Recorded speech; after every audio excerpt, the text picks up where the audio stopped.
बोल श्री कृष्ण महाराज की जय। श्रीमन नारायण नारायण नारायण, श्रीमन नारायण नारायण नारायण, श्रीमन नारायण नारायण नारायण, श्रीमन नारायण नारायण नारायण। बोल श्री कृष्ण महाराज की जय। श्रीमद् भगवद गीता यथारूप अध्याय 14 प्रकृति के तीन गुण। शतम सुखे सत्रयति रज करणे भारत, ज्ञान मारवत्य तू तमं परमादे सजत युत। हे भरतपुत्र, सतोगुण मनुष्य को सुख से बांधता है, रजोगुण सकाम कर्म से बांधता है और तमोगुण मनुष्य के ज्ञान को ढककर उसे पागलपन से बांधता है। बोल श्री कृष्ण महाराज की जय।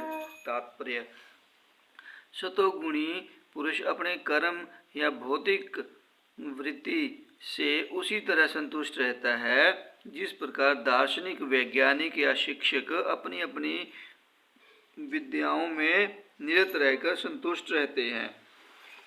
रजोगुणी व्यक्ति काम कर्म में लग सकता है, वह यथासंभव धन प्राप्त करके उसे उत्तम कार्यों में व्यय करता है।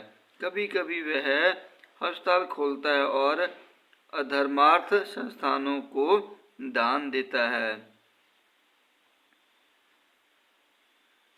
ये लक्ष्य है रजोगुणी व्यक्ति के। लेकिन तमोगुण तो ज्ञान को ढक लेता है। तमोगुण में रहकर मनुष्य जो भी करता है वह न तो उसके लिए न किसी अन्य के लिए हितकर होता है। बोल श्री कृष्ण महाराज की जय। रजसतं श्रवाभिभूय शतं भवति भारत, रजं सत्वं तव तमश्रेष्ठव तम सत्वं रजसतथा। हे भरतपुत्र, कभी कभी सतोगुण रजोगुण तथा तमोगुण को परास्त करके प्रधान बन जाता है, तो कभी रजोगुण सतो तथा तमो गुणों को परास्त कर देता है, और कभी ऐसा होता है कि तमोगुण सतो तथा रजोगुणों को परास्त कर देता है। इस प्रकार श्रेष्ठता के लिए निरंतर सप्रार्थ चलती रहती है। बोल श्री कृष्ण महाराज की जय। तात्पर्य: जब रजोगुण प्रधान होता है तो सतो तथा तमोगुण परास्त रहते हैं। जब सतोगुण प्रधान होता है तो रजो तथा तमोगुण परास्त हो जाते हैं। जब तमोगुण प्रधान होता है तो रजो तथा सतोगुण परास्त हो जाते हैं। यह प्रतियोगिता निरंतर चलती रहती है। अतएव जो श्री कृष्ण भावनामृत में वास्तव में उन्नति करने का इच्छुक है, उसे इन तीनों गुणों को लांघना पड़ता है। प्रकृति के किसी एक गुण की प्रधानता मनुष्य के आचरण में, उसके कार्यकलापों में, उसके खान पान आदि में प्रकट होती रहती है। इन सब की व्याख्या अगले अध्यायों में की जाएगी। लेकिन यदि कोई चाहे तो वह अभ्यास द्वारा सतोगुण विकसित कर सकता है और इस प्रकार रजो तथा तमोगुणों को परास्त कर सकता है। इस प्रकार से रजोगुण विकसित करके तमो तथा सतोगुणों को परास्त कर सकता है, अथवा कोई चाहे तो वह तमोगुण को विकसित करके रजो तथा तमोगुणों को परास्त कर सकता है। यद्यपि प्रकृति के ये तीन गुण होते हैं, किंतु यदि कोई संकल्प कर ले कि उसे सतोगुण का आशीर्वाद तो मिल ही सकता है और वह उसे लांघ कर शुद्ध सतोगुण में स्थित हो सकता है, जिसे वासुदेव अवस्था कहते हैं, जिसमें वह ईश्वर के विज्ञान को समझ सकता है। विशिष्ट कार्यों को देखकर ही समझा जा सकता है कि कौन व्यक्ति किस गुण में स्थित है। बोल श्री कृष्ण महाराज की जय। सर्वद्वारेषु देहु सिमन प्रकाश उपजयते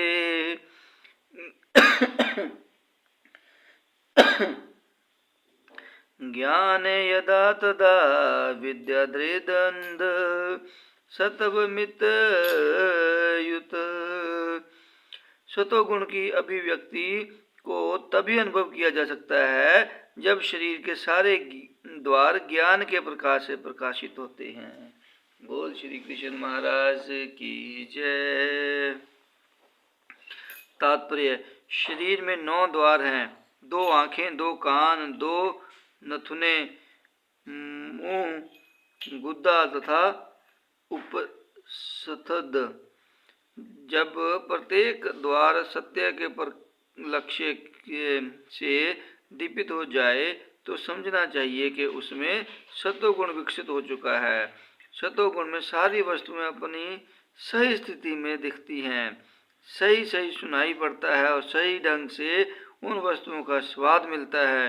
मनुष्य का अंत तथा ब्रह्म शुद्ध हो जाता है। प्रत्येक द्वार में सुख के लक्षण उत्पन्न दिखते हैं और यही स्थिति होती है सत्व गुण की। बोल श्री कृष्ण महाराज की जय। लोभ प्रवृत्ति आरंभ कर्मणामशं च प्रिया रजसयतानि जायन्ते वृद्धन्ते भरतर्षभ। हे वर्तवंशियों में प्रमुख, जब रजोगुण में वृद्धि हो जाती है तो अधिकतक आसक्ति, काम, कर्म, गहन उद्यम तथा अनियंत्रित इच्छा एवं लालसा के लक्षण प्रकट होते हैं। बोल श्री कृष्ण महाराज की जय। तात्पर्य, रजोगुणी व्यक्ति कभी भी पहले से प्राप्त पद से संतुष्ट नहीं होता। वह अपना पद बढ़ाने के लिए लालायित रहता है। यदि उसे मकान बनवाना है तो वह महल बनवाने के लिए भरसक प्रयत्न करता है, मानो वह उस महल में सदा रहेगा। वह इंद्रिय तृप्ति के लिए अत्यधिक लालसा विकसित कर लेता है। उसमें इंद्रिय तृप्ति की कोई सीमा नहीं है। वह सदैव अपने परिवार के बीच तथा अपने घर में रहकर इंद्रिय तृप्ति करते रहना चाहता है। इसका कोई अंत नहीं है। इन सारे लक्षणों को रजोगुण की विशेषता मानना चाहिए। बोल श्री कृष्ण महाराज की जय। अप्रकाशो प्रवृत्तिक्षर परमादो मोह एव च तमसयेतानि जायन्ते विवृधे कुरु नंदन। जब तमोगुण में वृद्धि हो जाती है तो हे कुरुपुत्र, अंधेरा, जड़ता, परम तत्ता तथा मोह का प्रकाट्य होता है। बोल श्री कृष्ण महाराज की जय। तात्पर्य, जहाँ प्रकाश नहीं होता वहाँ ज्ञान अनुपस्थित रहता है। तमोगुणी व्यक्ति किसी नियम में बंधकर कार्य नहीं करता। वह अकारण ही अपनी सनक के अनुसार कार्य करना चाहता है। यद्यपि उसमें कार्य करने की क्षमता होती है, किंतु वह परिश्रम नहीं करता। वह मोह कहलाता है। यद्यपि चेतना रहती है, लेकिन जीवन निष्क्रिय रहता है। ये तमोगुण के लक्षण है। बोल श्री कृष्ण महाराज की जय। यदा सत्वे परवृंदे तु प्रलयाति देहभृत तदोम विदालोकनम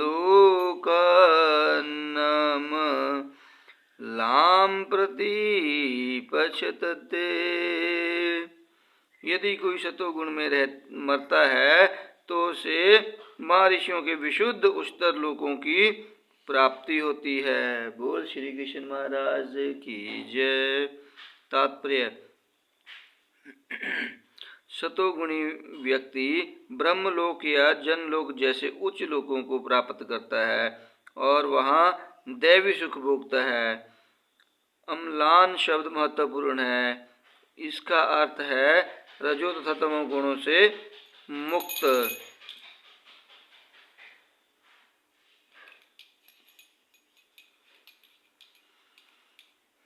भौतिक जगत में अशुद्धियां हैं, लेकिन सतोगुण सर्वाधिक शुद्ध रूप है।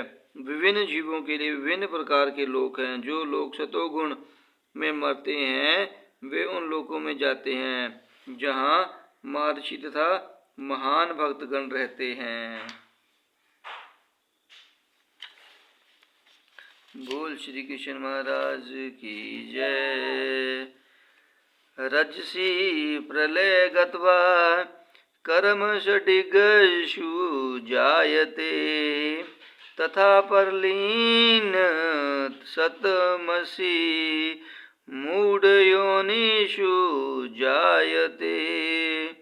जब कोई रजोगुण में मरता है तो वह काम कर्मियों के बीच में जन्म ग्रहण करता है, और जब कोई तमोगुण में मरता है तो वह पशु योनि में जन्म धारण करता है। बोल श्री कृष्ण महाराज की जय। तात्पर्य, कुछ लोगों का विचार है कि एक बार मनुष्य जीवन को प्राप्त करके आत्मा कभी नीचे नहीं गिरता। यह ठीक नहीं है। इस श्लोक के अनुसार यदि कोई तमोगुणी बन जाता है तो वह मृत्यु के बाद पशु योनि को प्राप्त होता है। वहाँ से जीव को विकास प्रक्रम द्वारा पुण्य मनुष्य जीवन तक आना पड़ता है। अतः जो लोग मनुष्य जीवन के विषय में सचमुच चिंतित हैं उन्हें सतोगुणी मन बनना चाहिए और अच्छी संगति में रहकर गुणों को लांघकर कृष्णा भावनामृत में स्थित होना चाहिए। यही मनुष्य जीवन का लक्ष्य है। अन्यथा इसकी कोई निश्चिंता नहीं कि मनुष्य को फिर से मनुष्य योनि प्राप्त हो। बोल श्री कृष्ण महाराज की जय। कर्मण्य सुकृत सयाहु सात्विक निर्मल फलम रजसस्तु फल दुखम ज्ञान तमस फलम। पुष्कर्म का फल शुद्ध होता है और सात्विक कहलाता है, लेकिन रजोगुण में संपन्न कर्म का फल दुख होता है और तमोगुण में किए गए कर्म मूर्खता के में प्रफलित होते हैं। बोल श्री कृष्ण महाराज की जय। तात्पर्य, सतोगुण में किए गए पुष्कर्मों का फल शुद्ध होता है।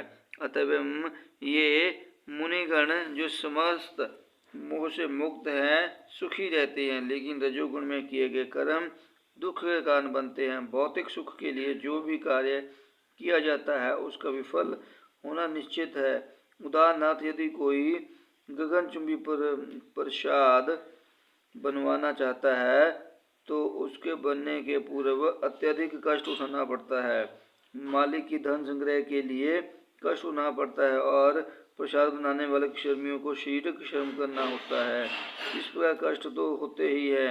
अतः भगवद गीता का कथन है कि रजोगुण के अधीन होकर जो भी कर्म किया जाता है उसमें निश्चित रूप से महान कष्ट भोगने होते हैं। इसमें यह मानसिक तुष्टि हो सकती है कि मैंने यह मकान बनवाया या इतना धन कमाया, लेकिन यह कोई वास्तविक सुख नहीं है। जहाँ तक तमोगुण का संबंध है, कर्ता को कुछ ज्ञान नहीं रहता, अतः उसके समस्त कार्य उस समय दुखदायक होते हैं और बाद में उसे पशु जीवन में जाना होता है। पशु जीवन सदैव दुखमय है। यद्यपि माया के वशीभूत होकर वे इसे समझ नहीं पाते। पशुओं का वध भी तमोगुण के कारण है। पशु बधिक यह नहीं जानते कि भविष्य में इस पशु को ऐसा शरीर प्राप्त होगा जिससे वह उसका वध करेगा। यदि यही प्रकृति का नियम है, मानव समाज में यदि कोई किसी मनुष्य का वध कर दे तो उसे प्राण दंड मिलता है। यह राज्य का नियम है। अज्ञानवश लोग यह अनुभव नहीं करते कि परमेश्वर द्वारा नियंत्रित एक पूरा राज्य है। प्रत्येक जीवित प्राणी परमेश्वर की संतान है और उन्हें एक चींटी तक का मारा जाना सहज नहीं है। इसके लिए मनुष्य को दंड भोगना पड़ता है। अतएव स्वाद के लिए पशुवध में रत रहना घोर अज्ञान है। मनुष्य को पशुओं के वध की आवश्यकता नहीं है, क्योंकि ईश्वर ने अनेक अच्छी वस्तुएं प्रदान कर रखी है। यदि कोई किसी कारण से मांसाहार करता है तो यह समझना चाहिए कि वह अज्ञानवश ऐसा कर रहा है और उसे अपने भविष्य को अंधकार में बना रहा है।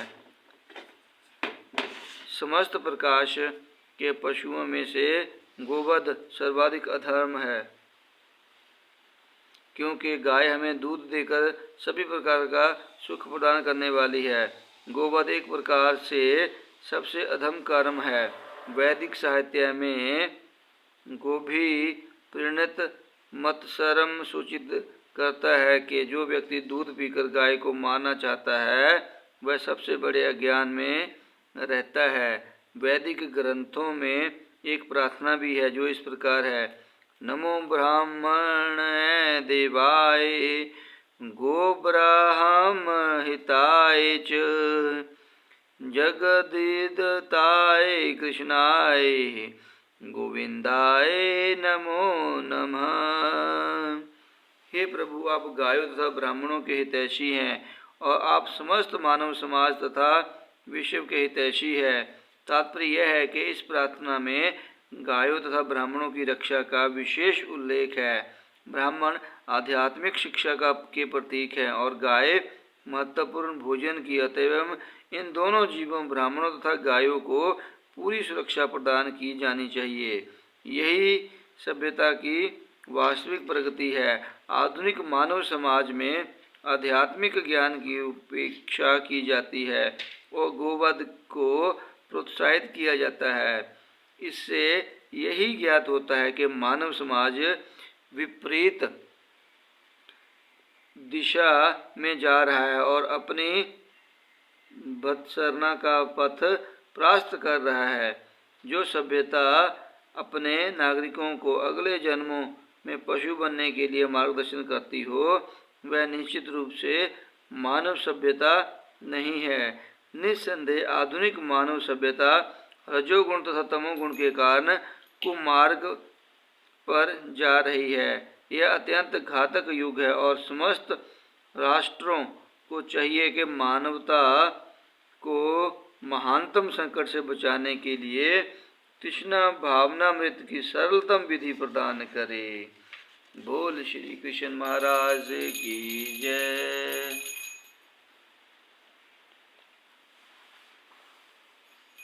सत्वात्स त्रायते ज्ञान रजसो लोभ एवच परमादमो तमसो भवतो ज्ञानमेव च।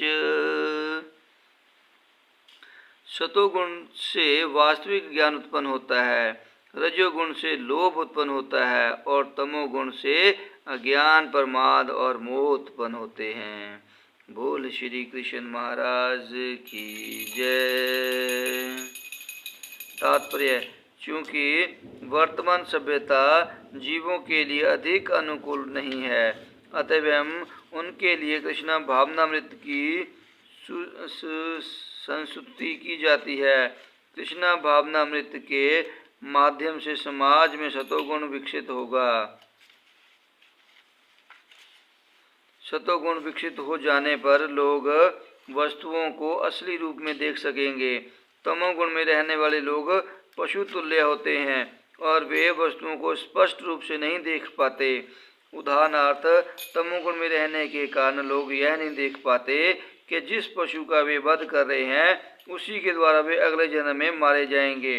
वास्तविक ज्ञान की शिक्षा न मिलने के कारण वे अतुलदायी बन जाते हैं। इस उच्च श्रृंखलता को रोकने के लिए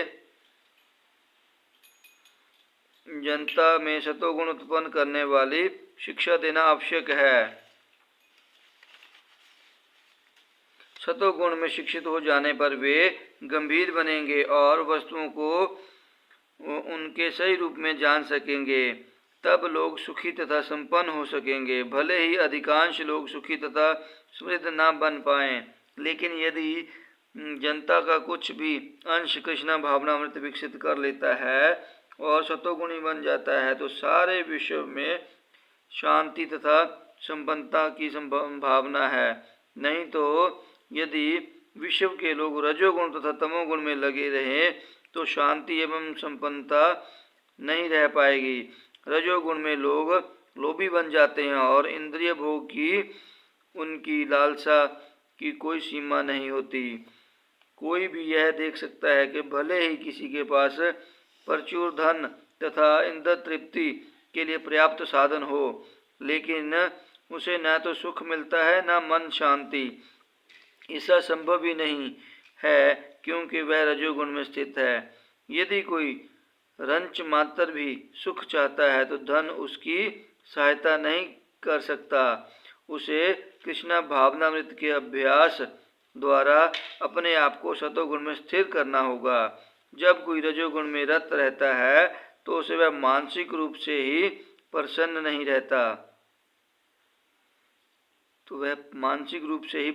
रहता अपितु उसकी वृत्ति तथा उसका व्यवसाय ही अत्यंत कष्टकारक होते हैं। उसे अपनी मर्यादा बचाए रखने के लिए अनेकानेक योजनाएं बनानी होती हैं। यह सब कष्टकारक हैं। तमोगुण में लोग पागल हो जाते हैं, अपनी परिस्थितियों से ऊब करके मद सेवन की शरण ग्रहण करते हैं और इस प्रकार वे अज्ञान के गर्त में अधिकाधिक गिरते हैं। जीवन में उनका भविष्य जीवन अंधकार में होता है। बोल श्री कृष्ण महाराज की जय। उधर्व गच्छन्ति सत्वस्था मथे निष्ठन्ति राजसा जगन्य गुण वृतसथा अधो गच्छन्ति तामसा। सतोगुणी व्यक्ति कर्मक्ष ऊपर उच्च लोकों को जाते हैं। रजोगुणी इसी पृथ्वी लोक में रह जाते हैं और जो अत्यंत घृणित तमोगुण में स्थित हैं वे नीचे नरक लोकों में को जाते हैं। बोल श्री कृष्ण महाराज की जय। तात्पर्य, इस श्लोक में तीनों गुणों के कर्मों के फल को स्पष्ट रूप से बताया गया है। ऊपर के लोकों का या सर्वलोकों में प्रत्येक व्यक्ति अत्यंत उत्तम उन्नत होता है। जीवों में जिस मात्रा में सतोगुण का विकास होता है उसी के अनुसार उसे विभिन्न स्वर्ग लोकों में भेजा जाता है। सर्वोच्च लोक सत्य लोक या ब्रह्मलोक है, जहाँ इस ब्रह्मांड के प्रधान व्यक्ति ब्रह्मा जी निवास करते हैं। हम पहले ही देख चुके हैं कि ब्रह्मलोक में जिस प्रकार जीवन की आश्चर्यजनक परिस्थितियां हैं उसका अनुमान करना कठिन है, तो भी सतोगुण नामक जीवन की सर्वोच्च अवस्था हमें वहाँ तक पहुँचा सकती है। रजोगुण मिश्रित होता है, यह सतो तथा तमोगुण के मध्य में होता है। मनुष्य सदैव शुद्ध नहीं होता, लेकिन यदि वह पूर्णतः रजोगुणी हो तो वह इस पृथ्वी पर केवल राजा या धनी व्यक्ति के रूप में रहता है। लेकिन गुणों का मिश्रण होते रहने से वह नीचे भी नहीं जा सकता। इस पृथ्वी पर रजो या तमोगुणी लोग बलपूर्वक किसी मशीन के द्वारा उच्चतर लोकों में नहीं पहुंच सकते। रजोगुण में इसकी भी संभावना है कि अगले जीवन में कोई परमत हो जाए। यहाँ पर निम्नतम गुण तमो गुण को अत्यंत गर्हित कहा गया है। अज्ञानता विकसित करने का परिणाम अत्यंत भयावह होता है। यह प्रकृति का निम्नतम गुण है। मनुष्य योनि से नीचे पक्षियों, पशुओं, सरीसृपों, वृक्षों आदि की 80 लाख योनियां हैं और तमोगुण के विकास के अनुसार ही लोगों को यह उद्धम योनियां प्राप्त होती रहती हैं। यहाँ पर तामसान शब्द अत्यंत सार्थक है। यह उनका सूचक है जो उच्चतर गुणों तक ऊपर न उठकर निरंतर तमोगुण में ही बने रहते हैं। उनका भविष्य अत्यंत अंधकार में होता है। तमोगुणी तथा रजोगुणी लोगों के लिए सतोगुणी बनने का सुअवसर है और यह कृष्णा भावनामृत विधि से मिल सकता है। लेकिन जो इस सुअवसर का लाभ नहीं उठाता वह निमंतर गुणों में बना रहेगा। बोल श्री कृष्ण महाराज की जय।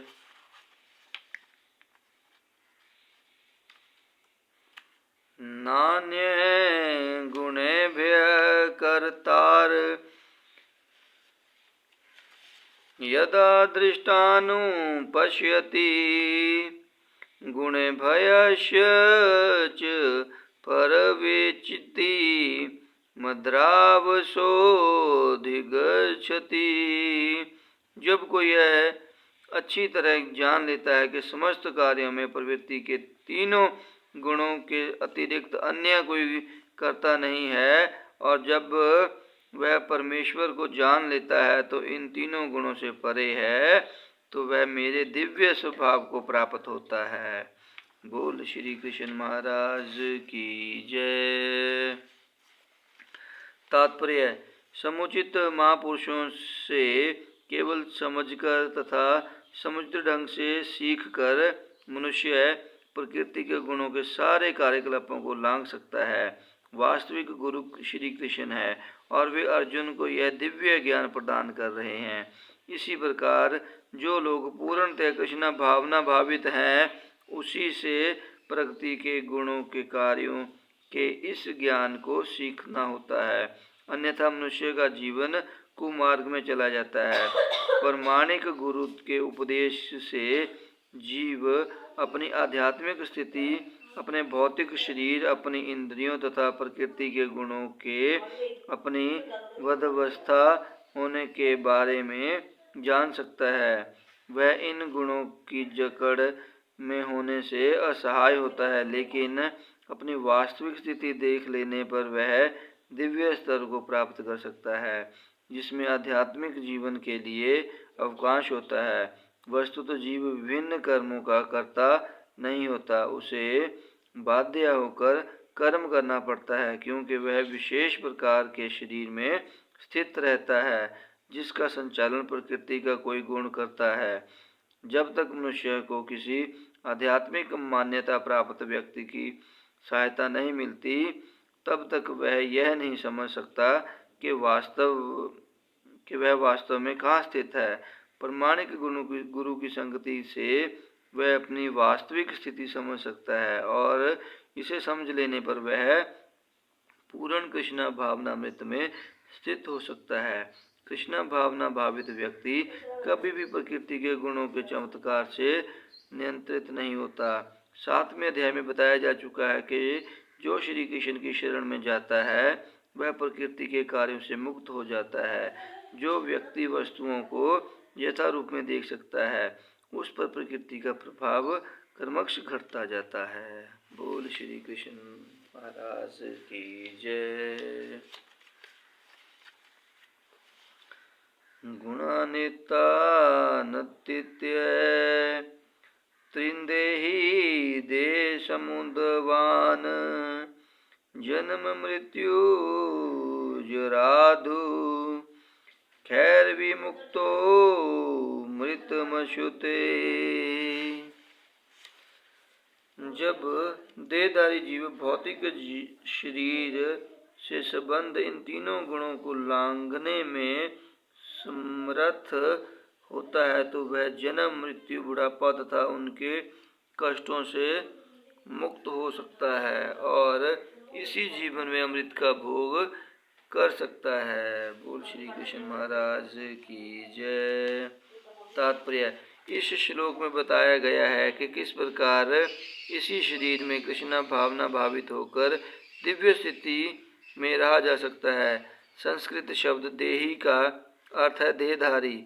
यद्यपि मनुष्य इस भौतिक शरीर के भीतर रहता है, लेकिन अपने आध्यात्मिक ज्ञान की उन्नति के द्वारा वह प्रकृति के गुणों के प्रभाव से मुक्त हो सकता है। वह इसी शरीर में आध्यात्मिक जीवन का उपभोग कर सकता है, क्योंकि इस शरीर के बाद उसका वैकुंठ जाना निश्चित है। लेकिन वह इसी शरीर में आध्यात्मिक सुख उठा सकता है। दूसरे शब्दों में कृष्ण भावनामृत में भक्ति करना भवपाश से मुक्ति का संकेत है। और अध्याय